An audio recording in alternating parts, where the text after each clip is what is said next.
Una vez más, buenos días. Gracias, Oscar, por esa presentación. Yo quiero dejarles algo muy claro, y es que de todas esas credenciales hay una que es la más importante, y es la de sierva del Señor. Todo lo demás es para propósitos de papeles. Hoy el módulo, ¿verdad? El modelo, debo decir, es taller. ¿Y qué quiere decir eso? Que vamos a trabajar, que vamos a interactuar, que vamos a conversar los unos con los otros, que vamos a tener dinámicas en donde usted va a tener la oportunidad de escuchar a la persona que esté a su lado y aprender de él y de ella. La mujer y la predicación, y a mí me corresponde desarrollar y trabajar con ustedes el llamado. Así que, ¿cuáles son los objetivos de esta primera parte? Reconocer, explorar y afirmar el llamado de la mujer a los diversos ministerios de la iglesia, con particular énfasis en el ministerio de la predicación. Y yo tenía una profesora, la reverenda Miriam Gutiérrez, muchos la conocen, que decía que era importante definir las cosas. ¿Y por qué es importante definir las cosas? Porque al definir las cosas podemos partir de un entendimiento común sobre lo que estamos hablando. ¿Por qué? Porque si no definimos las cosas, cuando estamos en un contexto plural, podemos estar hablando de algo con diferentes acercamientos, y lo que yo entiendo como una cosa, usted la entiende como otra. Así que, para propósitos de este taller, yo traigo unas definiciones. Usted no tiene que estar de acuerdo necesariamente con ellas, pero sí les invito a que podamos, para propósitos de la discusión, tener un entendimiento común de estos términos, de manera tal que cuando nos acerquemos al diálogo podamos hacerlo con ese entendimiento común. ¿Está bien? Para avanzar, agilizar y aprovechar al máximo lo que vamos a estar dialogando. Así que el primer término que estamos definiendo, para propósitos de lo que es la tesis de esta parte, es llamado. Existe, y no vamos a entrar en discusión ni dilemas, pero existe mucho diálogo alrededor si llamado es vocación, si vocación es llamado, dependiendo de la tradición a la cual usted pertenezca. Llamado y vocación es lo mismo, en otras no es lo mismo, en otras se da de manera diferente. No vamos a entrar en la praxis de cómo se ejecuta el llamado en su tradición de fe, ¿verdad? Porque denominación 1 tiene una manera, denominación 2 tiene otra, iglesia 3 tiene otra. No vamos a hablar de la parte práctica del llamado, pero sí vamos a establecer de manera general qué es el llamado, para puntualizar varias cosas. Así que próximo. Llamado, para propósitos de esta discusión, es la invitación divina de Dios para una persona. ¿Para quién? Para una persona. No para un hombre, no para una mujer, para una persona. También para una comunidad e inclusive para una nación. Cumplir con un propósito específico dentro de su plan soberano. Así que lo primero que vamos a establecer, y no me quiero adelantar porque lo vamos a ver un poco más en detalle más adelante, pero vamos a establecer que el llamado es una invitación divina. Y si es una invitación divina, ¿de quién viene? De Dios, número 1. Este concepto abarca tanto la invitación a la salvación, porque hay llamado a la salvación y no es por ahí donde nos vamos a ir, pero también el llamado a una tarea o a un ministerio especial. El llamado de Dios no solo se refiere únicamente al acto verbal o explícito, sino también a la acción espiritual que mueve a las personas a responder a la voluntad de Dios. Y eso me fascina. No a la voluntad propia, no a la voluntad de la congregación, no a la voluntad de la familia, a la voluntad de Dios y caminar en ella. Continuamos. Ministerio. Del griego diaconia significa servicio. Así que cuando hablamos de ministerio, estamos hablando de servicio, estamos hablando de trabajo de servicio o estamos hablando de ministerio. En su sentido más amplio, un ministerio bíblico implica cualquier tipo de servicio o trabajo que se realiza en favor de Dios y de los demás. Fíjense que aquí hay un término clave, ministerio bíblico. Ojo, y no me voy a ir tampoco por esa tangente, pero los ministerios son de Dios. Usted y yo somos instrumentos. Así que el ministerio que usted ejerce es un ministerio que Dios pone en sus manos. No es mi ministerio, es el ministerio de Dios que por conducto de usted se ejerce. Todo lo demás hay que cuestionarlo. Así que el ministerio, que es el servicio de Dios para realizar el favor de Dios y en beneficio de los demás, se da dentro del contexto de la iglesia y para efectos de este taller en la proclamación del evangelio. Este servicio puede ser realizado por todos los creyentes, así que todos, de alguna manera u otra, somos llamados a servir. No solo para los líderes eclesiásticos, y se lleva a cabo de diferentes maneras. Desde la predicación, que es lo que vamos a estar desarrollando en este día, la enseñanza, el cuidado pastoral, hasta el servicio práctico de la comunidad. Por mucho tiempo estaba el estigma de que solamente los pastores y las pastoras ejercían ministerio, pero cuando vamos a la etimología de la palabra, a la raíz de la palabra, podemos todos y todas estar de acuerdo de que el ministerio, que significa servir, lo tenemos todos. Todos somos llamados a servir, ¿sí o no? Así que, entendimiento común. Próximo, proclamación, y aquí vamos ya a ir aterrizando en materia que nos invita. Proclamación y predicación. No quiero confundir, pero sí quiero crear la distinción, porque cuando entremos a las próximas áreas, vamos a ver cómo las mujeres desde la Biblia fueron llamadas a la proclamación, pero otras también a la predicación. Del griego deulou o kerisein significa hacer público o declarar algo con autoridad. En la Biblia, proclamar se refiere a anunciar un mensaje de manera pública y autoritaria, con énfasis en el acto de declarar algo de manera abierta, sin necesariamente un contexto de enseñanza formal. Y ahí está la diferencia entre proclamar y predicar. El objetivo de la proclamación se da de manera pública, es informal. La predicación se da en un contexto más formal y tiene como fin educar. Es un acto más general de anunciar y declarar de manera pública, no necesariamente, como les acabo de decir, con la intención de enseñar o explicar, sino simplemente hacer conocer un mensaje. Así que cuando estamos, en la fila del supermercado y estamos exponiendo palabra de Dios, estamos proclamando, estamos haciendo público con la autoridad que nos da el Evangelio, las buenas nuevas de salvación, el mensaje del Señor. Por otro lado, predicar o predicación también viene de la misma palabra raíz del griego y también significa proclamar y de manera pública, pero con la especificidad de un contexto de enseñanza e instrucción.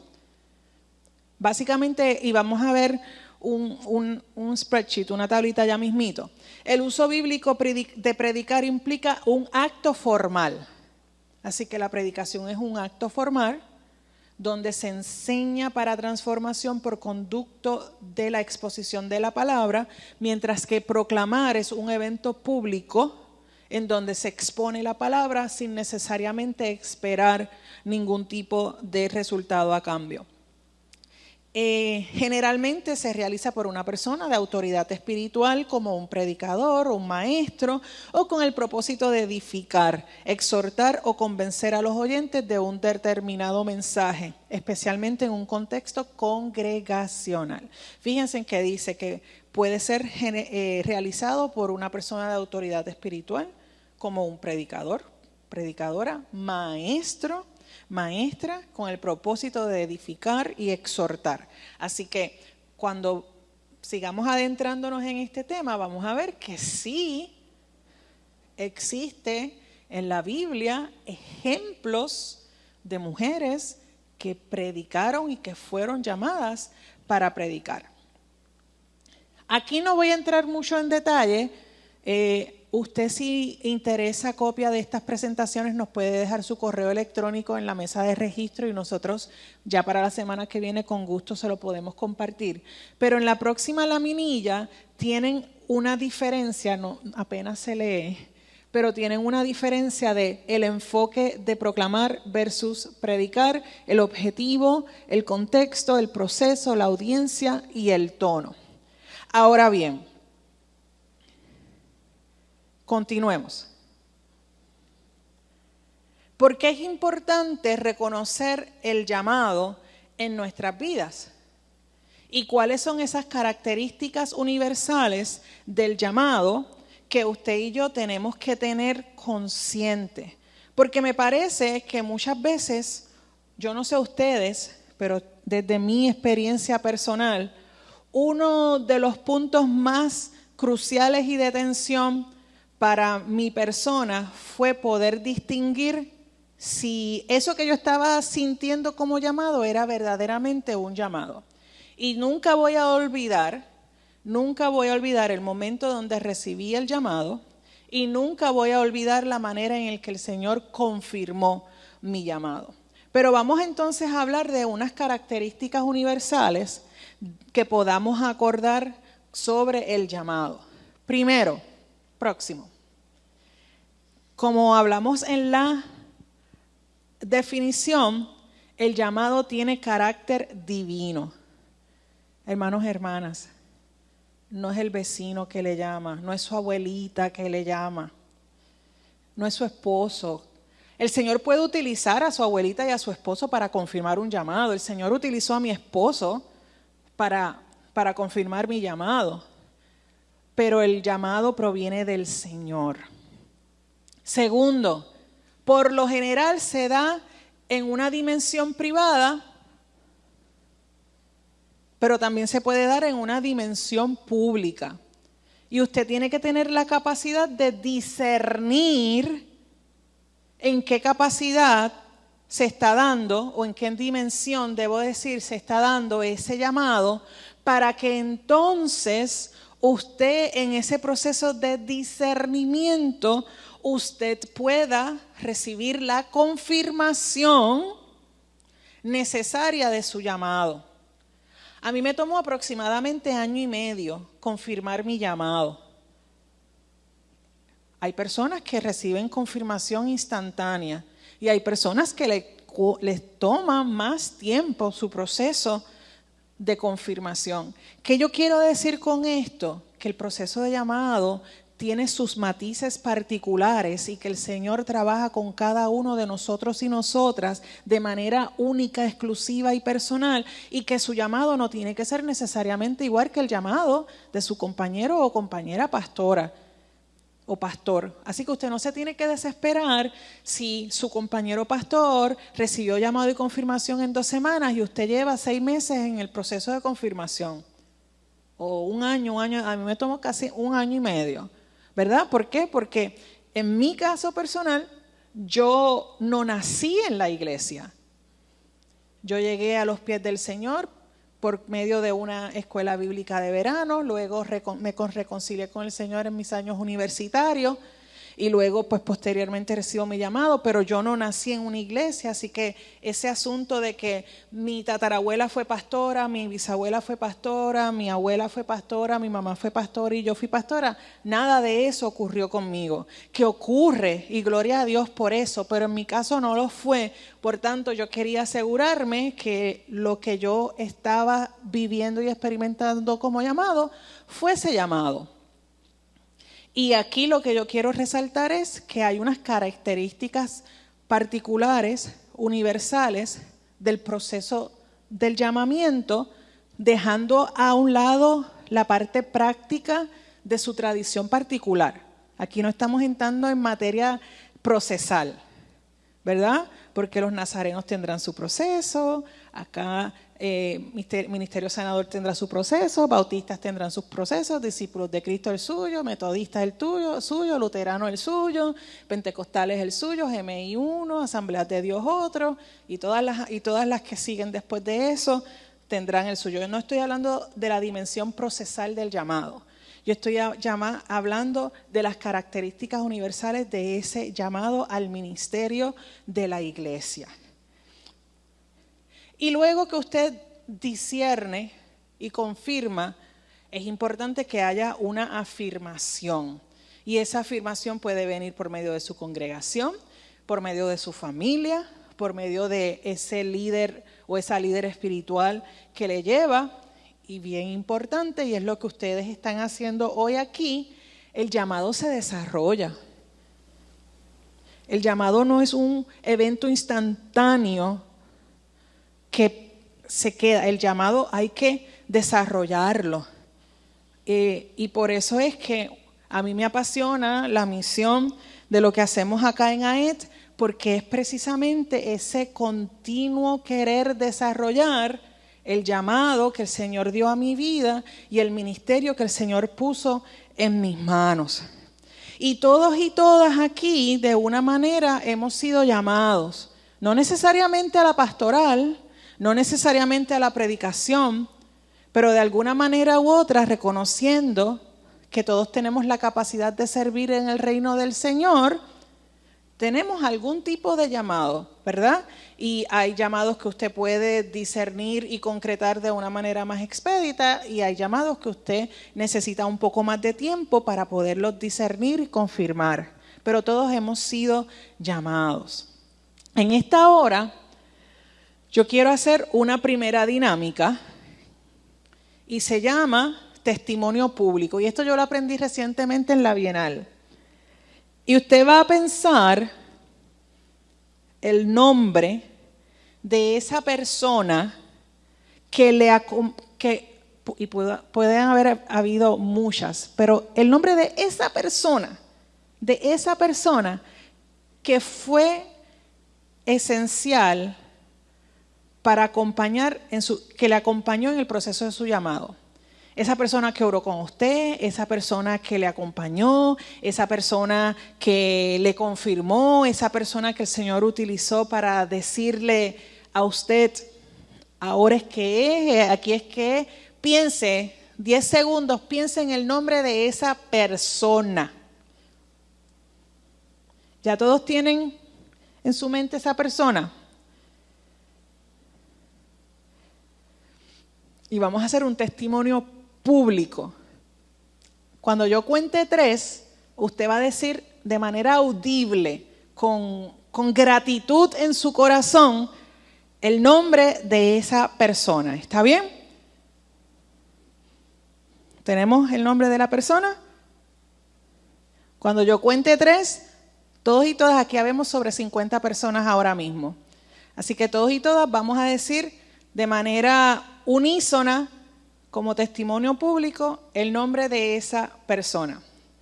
1, 2 y 3. Otra vez. 1, 2 y 3. Una tercera vez. 1, 2 y 3. Muy bien. ¿Qué le provocó mencionar el nombre de esa persona? Vamos a ver. ¿Qué le provocó recordar y mencionar el nombre de esa persona? Agradecimiento, muy bien. ¿Por acá vi una mano? Recordar el momento, muy bien. ¿Alguien más? ¿Acá atrás? Una inmensa alegría. Eso fue lo que provocó también mencionar el nombre de Miladis. Gozo, alegría. ¿Para aquí? El trato individual de Dios con cada persona. ¡Wow! ¡Qué hermoso! ¿Qué provocó en usted ese testimonio público instantáneo? De esa persona que fue clave, esencial en su llamado. ¿Alguien más? Por acá.